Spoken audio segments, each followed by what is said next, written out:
ড্রামার শুরুতেই আমরা আমাদের নায়িকা ইয়নকে দেখতে পাই। সে হলো একজন ইনস্টাগ্রামের ইনফ্লুয়েন্সার, অর্থাৎ সে তার ইনস্টাগ্রাম অ্যাকাউন্টে বিভিন্ন ধরনের বিউটি প্রোডাক্ট প্রমোট করে থাকে। তবে ইয়ন সেসব জিনিসগুলোই শুধু প্রমোট করত যেগুলো ভালো ছিল। এরপরে সিনে আমরা দেখতে পাই ইয়ন তার বন্ধুদেরকে নিয়ে একটি রেস্টুরেন্টে খাবার খেতে আসে।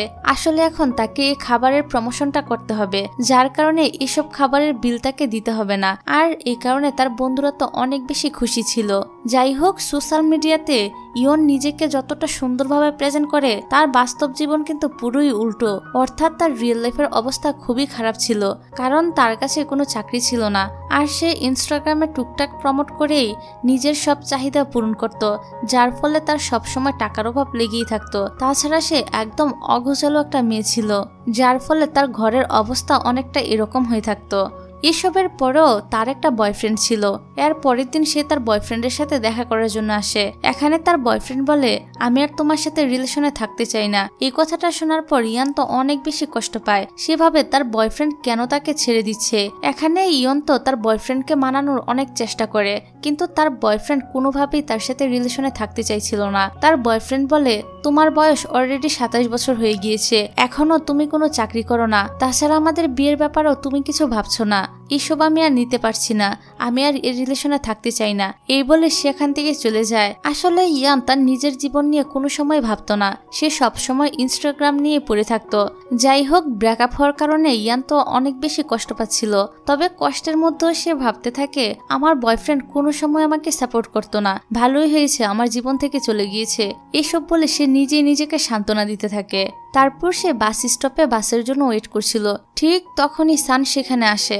আর সান হলো তার ছোটবেলার বেস্ট ফ্রেন্ড। সে একটা অ্যাড কোম্পানিতে জব করে। এখানে তারা দুজন গাড়িতে করে যখন যাচ্ছিল, তখন ইয়ান সানকে সবকিছু খুলে বলে যে তার বয়ফ্রেন্ড তার সাথে ব্রেকআপ করে নিয়েছে, তাছাড়া তার কাছে ভালো কোনো চাকরিও নেই। তারা দুজন যখন এসব নিয়ে কথা বলছিল, তখনই তারা হঠাৎ করে রাস্তার একটি বিলবোর্ডে দেখতে পায় ইউডু নামের একটা মেয়েকে। আর এই মেয়েটা হলো ইয়ানের প্রতিদ্বন্দ্বী। স্কুল জীবন থেকেই তারা দুজনের প্রতিদ্বন্দ্বী। আর এখন ইনস্টাগ্রামেও তারা দুজনই প্রমোশনাল ভিডিও মেক করে। তবে ইউডার ফলোয়ার একটু বেশি ছিল।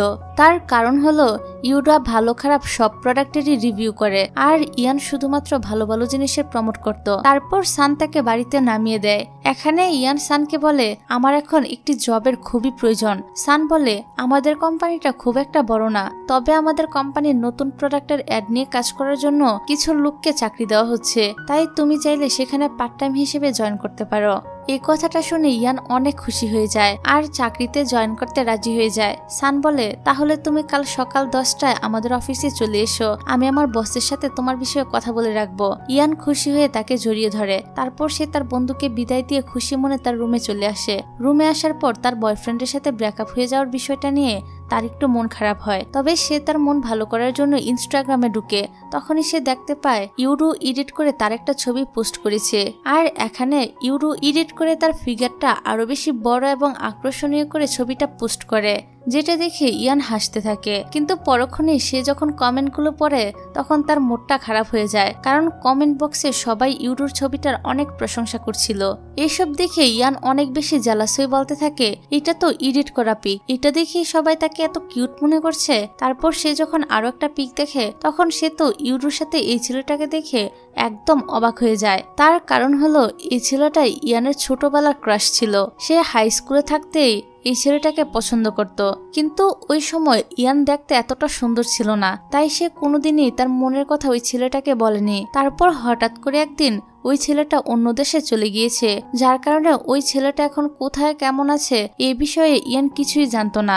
আর এখানে হঠাৎ করে এই ছেলেটাকে দেখে সে অনেক বেশি অবাক হয়ে যায়। তবে এখানে সে ইউডুর সাথে এই ছেলেটার পিক দেখে অনেক বেশি জেলাস ফিল করতে থাকে। তারপর রাতের বেলা ইয়ান না ঘুমিয়ে ওই ছেলেটার ইনস্টাগ্রাম আইডি খুঁজতে থাকে, কিন্তু সে খুঁজে পায় না। এদিকে রাতে দেরি করে ঘুমানোর কারণে তার সকালে ঘুম থেকে উঠতে অনেক বেশি লেট হয়ে যায়, যার জন্য সে তাড়াতাড়ি রেডি হয়ে অফিসের উদ্দেশ্যে রওনা দিয়ে দেয়, কারণ আজকে তো তার সানের অফিসে ইন্টারভিউ ছিল। তারপর সে অফিসে ঢুকে তাড়াহুড়া করে যখন সিঁড়ি দিয়ে উঠছিল তখনই তার পাটা স্লিপ করে পড়ে যেতে নেয়। তবে ওই সময় কেউ একজন তাকে ধরে নেয়, যার ফলে সে পড়ে যাওয়ার হাত থেকে বেঁচে যায়। আর এখানে যে ছেলেটা তাকে বাঁচিয়েছে এই ছেলেটাই সেই ছেলে যাকে ইয়ান ছোটবেলা থেকেই পছন্দ করত, আর এই ছেলেটার নাম হলো শ্যান। এখানে শ্যানকে দেখে ইয়ান তো একদম টাসকি খেয়ে যায়, কারণ সারা রাত ধরে তো সে তাকেই খুঁজে বেরিয়েছে, আর এখন হঠাৎ করে তাকে সামনে পেয়ে সে তো কি বলবে কিছুই বুঝতে পারছিল না। তারপর সে তাকে ধন্যবাদ দিয়ে এখান থেকে চলে যায়।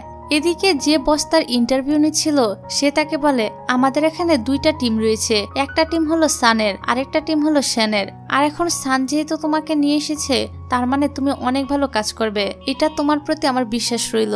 কিন্তু সমস্যা হলো সানের টিমে অলরেডি অনেক লোক আছে, এই জন্য তার টিমে এখন কোনো লোকের প্রয়োজন নেই। তবে শ্যানের টিমে লোকের প্রয়োজন, তুমি তার টিমেই কাজ করো। ইয়ান বলে ঠিক আছে, এতে আমার কোনো সমস্যা নেই। তখনই সেখানে শ্যান চলে আসে। শ্যানকে দেখে বস ইয়ানকে বলে ওর সাথে তুমি কাজ করবে। এটা শোনার পর ইয়ান তো আরো বেশি খুশি হয়ে যায়, কারণ তার ক্রাশের সাথেই তাকে কাজ করতে দেওয়া হয়েছে। এখানে ইয়ান তার সাথে হ্যান্ডশেক করে, আর হ্যান্ডশেক করার সময় সে তো অনেক বেশি লজ্জা পাচ্ছিল।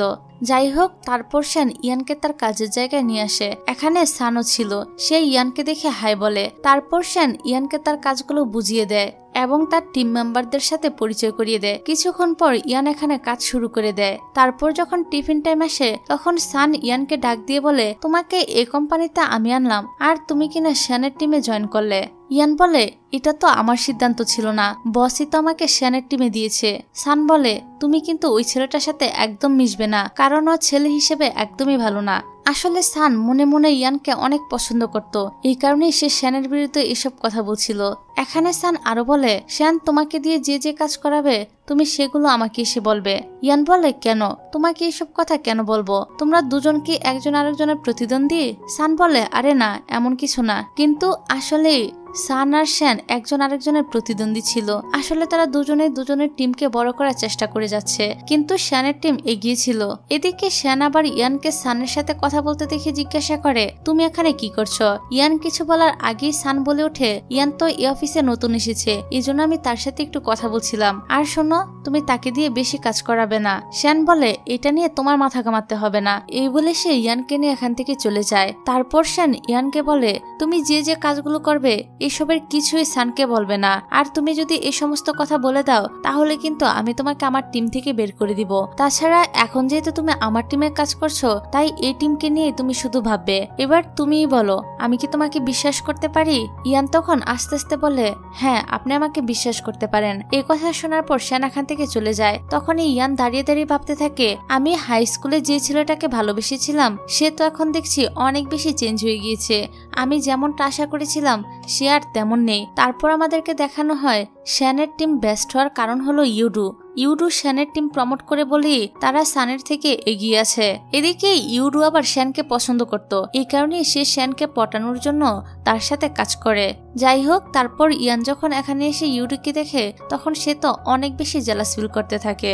আর এখানে সে তো ইউডুর সাথে সে কাজও করতে চাইছিল না, কিন্তু যেহেতু স্ক্রিপ্টটা সে নিজেই লিখেছিল এই জন্য তাদেরকে বোঝানোর জন্য তাকে এখানে আসতেই হয়। এদিকে ইউডু আবার ইয়ানকে ছোট করার চেষ্টা করে আর বলে, স্কুল লাইফে তো তুমি অনেক বেশি কুৎসিত ছিলে, কিন্তু এখন এত বেশি সুন্দর হয়ে গেছো কিভাবে? তুমি কি নিজের মুখে প্লাস্টিক সার্জারি করিয়েছো নাকি? এখানে ইউডু যেহেতু ইয়ানকে অপমান করছিল তাই ইয়ানও চুপ করে বসে থাকে না। সেও ইউডুকে অপমান করে বলে, গতকালকে তুমি ইনস্টাগ্রামে যে ছবিটা দিয়েছো সেখানে তো তুমি তোমার পিকচারটা এডিট করে ছেড়েছো, তো তুমি তো দেখতে অনেক সুন্দরী, তাহলে তুমি তোমার ভিডিও এভাবে এডিট করে কেন ছাড়ো? তাদের দুজনের এমন ঝগড়া দেখে এখানের লোকজন তো হাসতে থাকে। যাই হোক, তারপর আমরা দেখতে পাই সান কফি শপে কফি নিতে এসেছে। তখনই সান দেখতে পায় কিছু বন্ধুরা মিলে একসঙ্গে কফি খাচ্ছিল। তাদেরকে একসঙ্গে কফি খেতে দেখে সানের তো পুরনো কিছু স্মৃতির কথা মনে পড়ে যায়। আর আমরা ফ্ল্যাশব্যাকে দেখতে পাই সান তার বন্ধুদের সাথে একটি জায়গায় এসেছিল আর তাদের সাথে ইয়ানও ছিল। এখানে ফার্স্ট টাইম ইয়ানের সাথে সানের দেখা হয়েছিল। তখন থেকে সান ইয়ানকে পছন্দ করে, তবে সে এ কথাটা ইয়ানকে বলতে পারেনি, এই জন্য বন্ধু হয়ে সবসময় পাশে থেকেছে। আর ভালোবাসার কথাটা আজও পর্যন্ত সে কিন্তু ইয়ানকে বলতে পারেনি। যাই হোক, এখান থেকে সিনটা বর্তমানে চলে আসে। এদিকে আমরা দেখতে পাই শ্যান ইয়ানের কাছে এসে সরি বলে, কারণ গতকাল সে তো জোর করে ইয়ানের হাত ধরে তাকে সানের সামনে থেকে নিয়ে এসেছিল।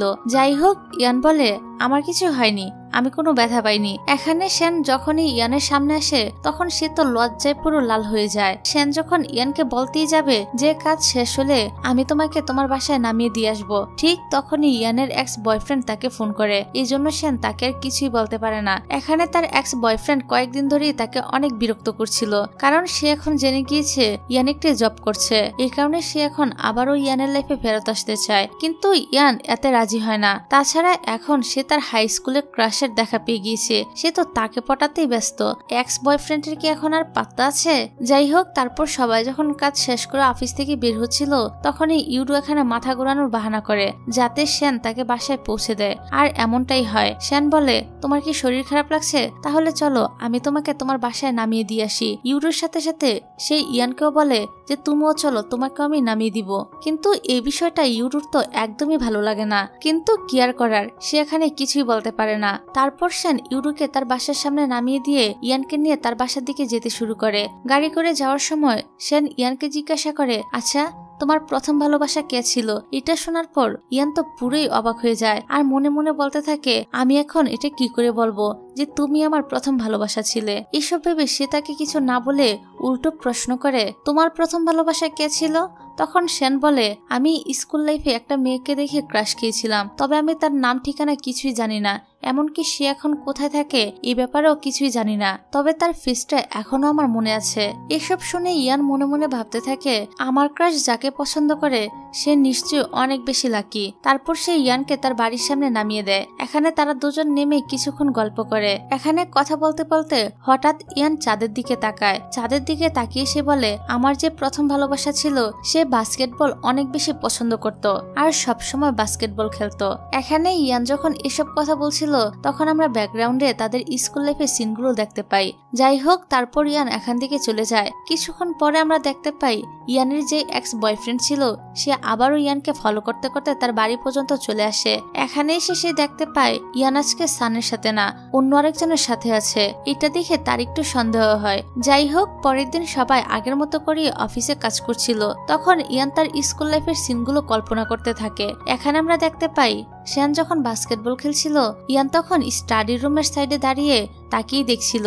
তখন শ্যানও ইয়ানের দিকে তাকিয়েছিল, কিন্তু ওই সময় ইয়ান তার মায়ের সাথে কথা বলায় ব্যস্ত ছিল। এই কারণে ইয়ান আর দেখে না শ্যান যে তাকে দেখেছে। এদিকে পিছন থেকে শ্যান আবার তাকে একটা ড্রিঙ্কস দিয়ে যায়, যেটা ইয়ান খেয়ালই করে না। তারপর ইয়ান যখন ফোন রেখে শ্যানের দিকে তাকায় তখন সে দেখতে পায় শ্যান অলরেডি এখান থেকে চলে গিয়েছে। আর এখন শ্যান যেহেতু এখান থেকে চলে গিয়েছে এই কারণে ইয়ানও এখান থেকে চলে যায়। আর এখান থেকে সিনটা বর্তমানে চলে আসে আর আমরা বুঝতে পারি শ্যান ইয়ানকে চিনে ফেলেছে যে এটাই ওই মেয়ে যাকে দেখে সে ছোটবেলা ক্রাশ খেয়েছিল। আর এখন সে ইয়ানকে চিনতে পেরে তো ইয়ানের পাশাপাশি সবসময় গুড়গুড় করতে থাকে। যাই হোক, পরের দিন ইয়ান যখন অফিসে যাওয়ার জন্য রেডি হচ্ছিল তখন সে দরজা খুলে দেখতে পায় তার দরজার সামনে তার এক্স বয়ফ্রেন্ড বসে আছে। এখানে তার এক্স বয়ফ্রেন্ড তো তার সঙ্গে জোরাজুরি করতে থাকে আর তাকে অনেকগুলো কথা শোনায় যে 2 দিন হলো না ব্রেকআপ হয়েছে, এর ভিতরে তুমি অন্য ছেলেদের সাথে ঘোরাঘুরি করছো। এইসব বলে তার বয়ফ্রেন্ডও তাকে মারতে যায়। এই জন্য ইয়ান পুলিশকে কল করে আর এখন তাদের দুজনকে থানায় আসতে হয়। তবে এখানে পুলিশ ইয়ানের রিপোর্ট লিখতে চাইছিল না, কারণ এই ছেলেটা পুলিশকে বলেছে যে তাদের ভিতরে রিলেশন ছিল আর এখন সেগুলো নিয়ে ঝামেলা চলছিল। কিন্তু ইয়ান বলে আমাদের ভিতরে এখন কোনো সম্পর্ক নেই, আমাদের অনেক আগে ব্রেকআপ হয়ে গিয়েছে, তাছাড়া একটু আগে সে আমাকে মারতে চেয়েছে, তাই আপনারা আমার কেসটা নেন। কিন্তু পুলিশ বলে আপনি আপনার উকিল নিয়ে আসুন, তাহলে আমি আপনার কেসটা নিব।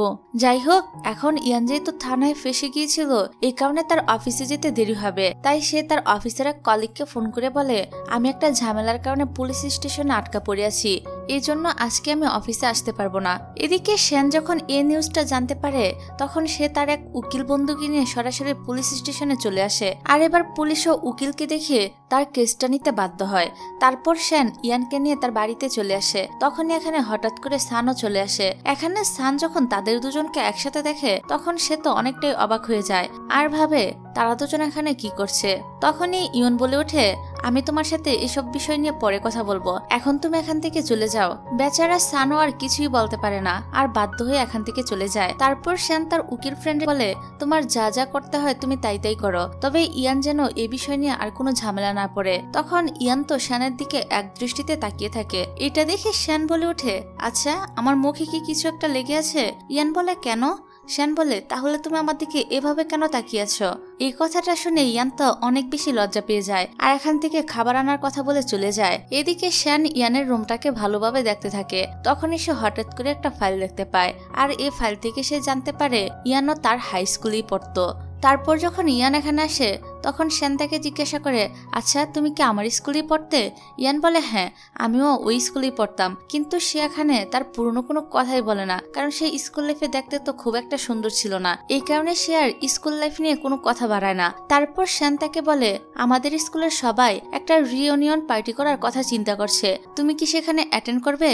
ইয়ান বলে, অবশ্যই। তারপর আমরা দেখতে পাই তারা স্কুলের সবাই মিলে একটি জায়গায় পার্টি করছিল, এখানে ইউডুও ছিল। এদিকে পার্টির মধ্যে তো শ্যান ইয়ানের একটু বেশি খেয়াল রাখছিল, যেটা ইউডুর কাছে একদমই ভালো লাগে না। যাই হোক, তারপর দেখা যায় শ্যান ইয়ানের হয়ে ড্রিঙ্কস গুলো খেয়ে নিচ্ছিল। এটা দেখার পর ইউডু তো অনেক বেশি জেলাস ফিল করে, আর রাগে নিজেও ড্রিঙ্কস করতে শুরু করে। এটা দেখে শ্যান বলে, ইউডু তুমি এত বেশি ড্রিঙ্কস করছো কেন? কালকে তো তোমার শুটিং আছে।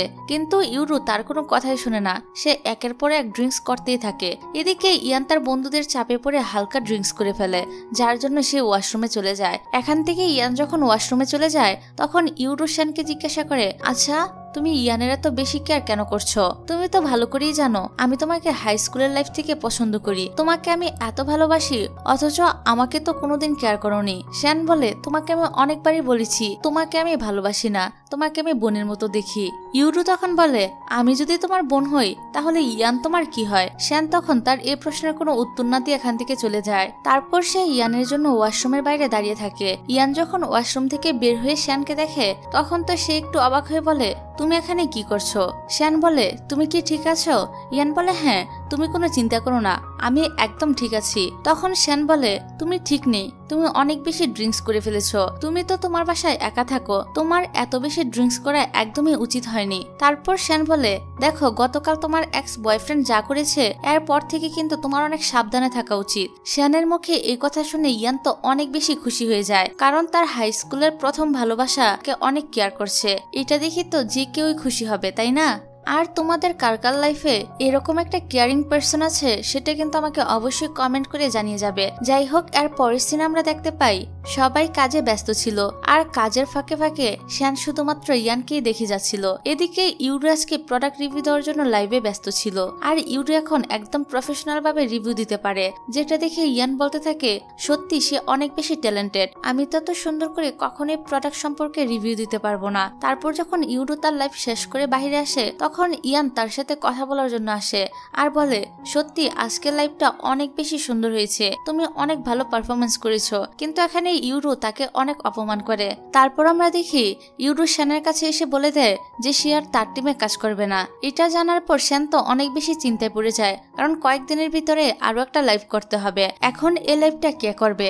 এসব কথা চিন্তা করে তারা সবাই অনেক বেশি চিন্তায় পড়ে যায়। তখনই ইয়ান শ্যানের হয়ে ইউডুর সাথে কথা বলার জন্য আসে আর তাকে বলে, তুমি শেষবারের মতো এই লাইভটা করে দাও। কিন্তু ইউডু সরাসরি তাকে বলে দেয় যে আমি এতদিন শ্যানকে পটানোর জন্য তার সঙ্গে কাজ করেছি, কারণ আমি হাই স্কুল থেকেই তাকে পছন্দ করি, কিন্তু এখন যেহেতু সে তোমার পিছনে পড়ে আছে এজন্য তার সঙ্গে আমি আর কোনোভাবেই কাজ করব না। তারপর তারা তো স্কুল লাইফের কথাবার্তা নিয়ে ঝগড়া করতে শুরু করে, আর তাদের ঝগড়া এত দূরই গড়ায় যে একজন আরেকজনের চুল ছিঁড়াছিঁড়ি করতে শুরু করে। তারপর তারাও নিজেদের বাড়িতে চলে যায়। এদিকে ইয়ান যখন বাড়িতে আসে তখন সে দেখতে পায় সান তার বাড়ির সামনে এসে দাঁড়িয়ে রয়েছে, এই জন্য সে সানকে নিয়ে তার বাসায় চলে আসে। সান এখানে ইয়ানকে বলে, ইউডু আমার টিমে চলে এসেছে, তুমিও আমার টিমে চলে আসো।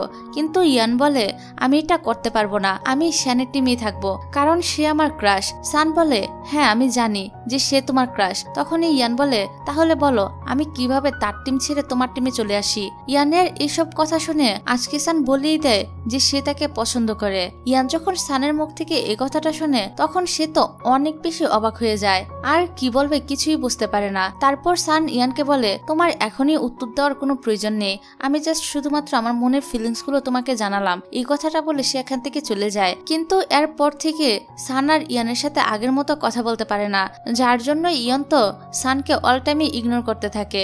এর পরের দিন আমরা দেখতে পাই সবাই যার যার মতো অফিসে কাজ করছিল। এদিকে ইয়ান তার কাজের পাশাপাশি ইনস্টাগ্রামেও ছবি আপলোড দিয়েছে। এভাবে সে ইনস্টাগ্রামে পিক আপলোড করতে করতে দেখতে পায় তার ইনস্টাগ্রামের ফলোয়ার আগের থেকেও বেড়ে গিয়েছে, যেটা দেখে সে তো অনেক খুশি হয়ে যায়। অন্যদিকে শ্যানের টিম তো চিন্তা করছিল যে তারা কিভাবে এর পরের লাইফটা করবে, কারণ তারা কোনো মডেলই খুঁজে পাচ্ছিল না। এটা নিয়ে তারা অনেক বেশি চিন্তায় ছিল। তখনই একটা এমপ্লয়ি শ্যানকে পরামর্শ দেয় যে আমাদের ইয়ানের তো অনেক ফলোয়ার আছে, আমরা তাকে দিয়ে এই লাইফটা করাতে পারি। এটা শোনার পর শ্যান তো অনেক খুশি হয়ে যায়, কারণ সেও এটাই চাচ্ছিল। তারপর যখন ইয়ান এই কথাটা শুনে তখন তো সে মানা করে দেয়, কারণ সে এর আগে কখনোই এমন করে লাইভ করেনি। তবে সবার রিকোয়েস্টে সে শেষ পর্যন্ত কাজটা করতে রাজি হয়। তারপর তারা সবাই রাতে ডিনার করার জন্য আসে। এখানে সবাই যখন ড্রিঙ্কস করছিল তখন ইয়ান বলে, আমি কোনো ড্রিঙ্কস করব না, কারণ কালকে আমাকে লাইভ করতে হবে। এই কথাটা বলে সে ওয়াশরুমে চলে আসে। তারপর ইয়ান যখন ওয়াশরুম থেকে বের হয় তখন তারা দুজন একসাথে হাঁটতে হাঁটতে বাড়ির দিকে যাচ্ছিল। এখানে ইয়ান শ্যানকে বলে, আমার একটা কথা বলার ছিল। শ্যান বলে, কি বলবে বলো। ইয়ান বলে, ইউরো কিন্তু তোমাকে অনেক পছন্দ করে, এই কারণে সে এতদিন তোমার টিমে কাজ করেছে। কিন্তু আমি যখন তোমার টিমে জয়েন করি তখন থেকে তুমি আমার অনেক কেয়ার করো, এই জন্যই সে রাগ করে তোমার টিম ছেড়ে চলে গিয়েছে। এখন তুমি যদি ইউরোকে তোমার টিমে আনতে চাও তাহলে আমি সানের টিমে চলে যেতে পারি।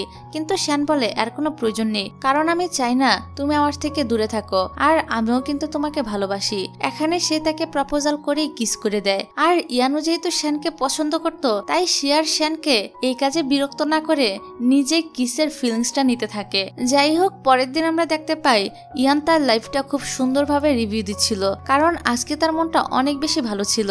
আর ভালো থাকার কারণ কিন্তু ওই কিসটা। তারপর লাইফ শেষে শ্যান আর ইয়ান কথা বলছিল।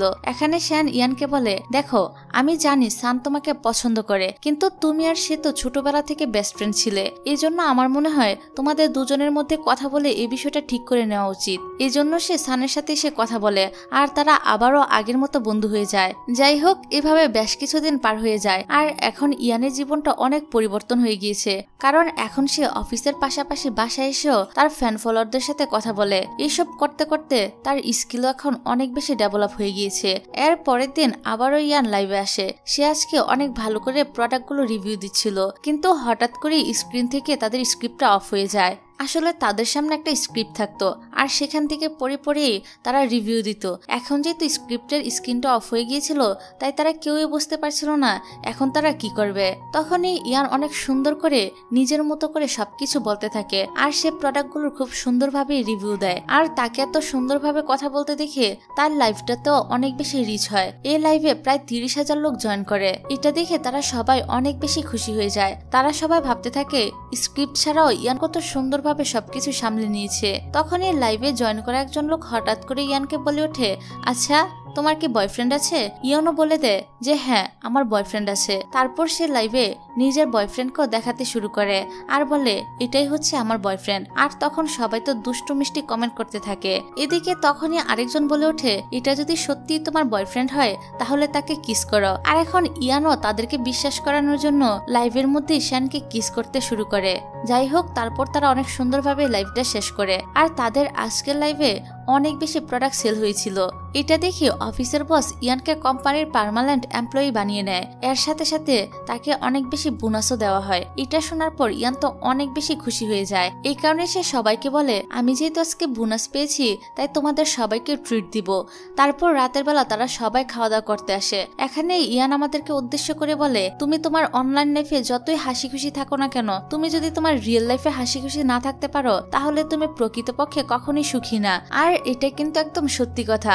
আমরা সোশ্যাল মিডিয়াতে মানুষের লাইফস্টাইল দেখে যেরকম ভাবি তাদের বাস্তব জীবন কিন্তু সেরকমটা হয় না। যাই হোক, এরকম একটা সুন্দর মেসেজের মাধ্যমে আমাদের এই ড্রামাটা এখানেই শেষ হয়।